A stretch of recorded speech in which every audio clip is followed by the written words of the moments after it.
మీద ఎక్కువగా ఫోకస్ చేసింది.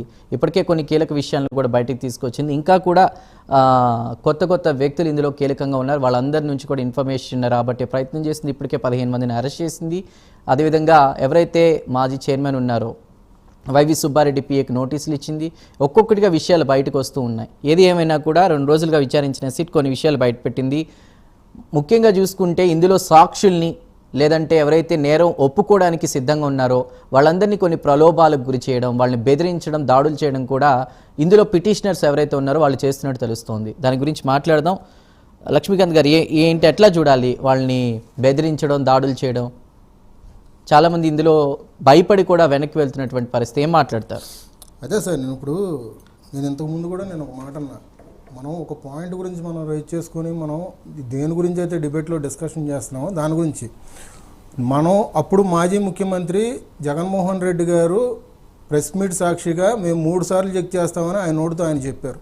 సో నేనేమంటున్నానంటే నేను అదే పాయింట్ని నేను రైజ్ చేస్తున్నాను. నేను ఇక్కడ అంతకుమించి ఆయన చెప్పిన మాటనే నేను వాళ్ళ అధికార ప్రతినిధిని నేను అడుగుతున్నాను. ఇప్పుడు ఒక ఆయిల్ ట్యాంకర్ ఒక నిమిషం సార్, పూర్తిగా నన్ను మాట్లాడినాను సార్, ఒక 2 నిమిషాలు. ఇప్పుడు ఆయిల్ ట్యాంకర్ వస్తుందండి పెట్రోల్ పంపులకి, దాన్ని క్వాలిటీ అనేది చెక్ చేస్తారు కదండి. ఇప్పుడు అట్లాగే మిల్క్ వ్యాన్ ఒకటి వస్తుంది, ఆ మిల్క్ వ్యాన్లో కూడా ఆ ఫ్యాట్ పొజిషన్ ఎంత ఉంది, క్వాలిటీ ఎంత, ఫస్ట్ క్వాలిటీ ఎంత, సెకండ్ క్వాలిటీ ఎంత, ఎట్లాగే ఏంటి అనేది చూస్తారు. అదేవిధంగా ఒక నెయ్యి ట్యాంక్ అనేది వచ్చి టీటీడీ లాంటి దేవస్థానంలో 3 సార్లు చెకింగ్ జరుగుతుందంటే అది పామాయిలా లేకపోతే నెయ్యి తెలుసుకునే స్థితిలో అప్పుడు గవర్నమెంట్లో ఉన్న వాళ్ళు, అప్పుడు ఉన్న దేవస్థానం వారు తెలియకుండా ఉన్నారంటారా? నేను ఆ పాయింట్ నేను రేజ్ చేస్తున్నా. అప్పుడు తప్పు జరిగింది. ఒక నిమిషం సార్, పూర్తిగా చెప్పనివ్వండి సార్ ఒక మాట. అప్పుడు జరిగింది. ఇప్పుడు ఇవాళ రోజున సాక్షాత్తు సుప్రీంకోర్టే సిట్టు అధికారులతో ఇట్లాగా దర్యాప్తు బృందాన్ని పంపించి ఇట్లాగా దర్యాప్తు చేపిస్తున్నారు. ఎంతమంది దొరికారు? ఆ 3 సంస్థలు, భోలేనాథ్ కానీ, ఏఆర్ డైరీకి సంబంధించి కానీ, వైష్ణవికి సంబంధించిన కానీ 3 సంస్థలకు సంబంధించి 8 మందిని అయితే పట్టుకున్నారు. దానికి తోడు ఇటు టీటీడీకి సంబంధించిన వైవి సుబ్బారెడ్డి కానీ, ధర్మారెడ్డి కానీ ఇట్లాంటి వ్యక్తులకు సంబంధించి ఉన్నారు. మరి వీళ్ళు పట్టుకోవడం దాదాపు 15 మంది పట్టుకున్న వ్యక్తి ఇంకో వ్యక్తి అయితే ఇక్కడ అప్పుడు సాక్షి సంజీవ్ జైన్ అనే వ్యక్తి అండి. ఈ విషయం గురించి చర్చిద్దామని చెప్పేసి ఏప్రిల్ 7వ తారీఖున తిరుపతి వస్తే గనక వైసీపీ నాయకులు ఎందుకు ఆ రోజు అతన్ని బలవంతంగా చెన్నై నుంచి ఢిల్లీ పంపించారు? ఈ పాయింట్ ఒకటి చెప్పాలి. ప్లస్ ఇంకోటి, దీంట్లో మెయిన్ నిందితుడు ఆశిష్ రోహిళ్ళ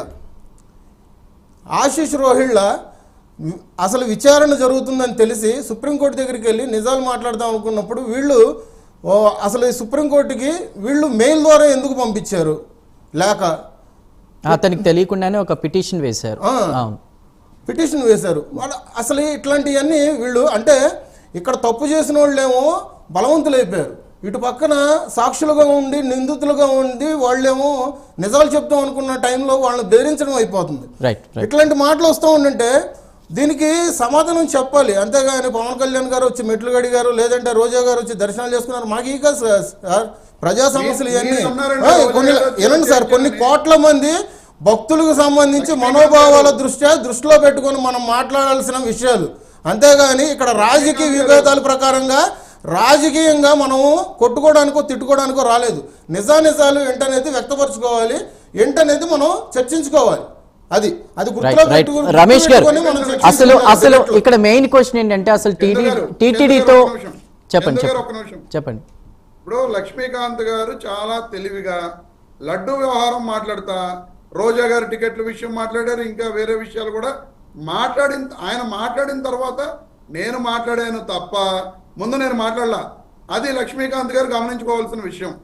అలాగే ఇప్పుడు కూడా లక్ష్మీకాంత్ గారు చెప్తున్నారు ఎవరినో బెదిరించారు వైసీపీ నాయకులు అని చెప్పి.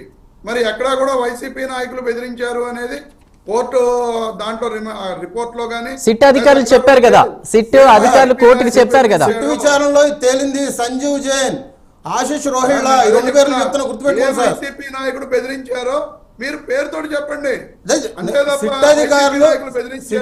ప్రసాద్ గారు చెప్పారు కదా విచారణ జరుగుతుంది, ఇంకా విచారణ జరుగుతుంది, ఇంకా బెదిరించారని చెప్తున్నారు.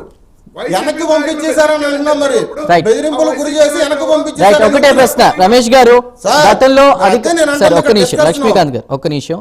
అధికారంలో ఉంది మీరు, గతంలో అధికారంలో ఉంది మీరు, అది కాదండి అసలు టీటీడీతో ఒప్పందం చేసుకుంది ఏఆర్ డైరీ వైష్ణవి అయితే అసలు ఈ బోలే బాబా ఎందుకు తెర మీదకి వచ్చింది? తెర వెనక ఏం జరిగింది? చందు గారు నన్ను చెప్పనివ్వండి.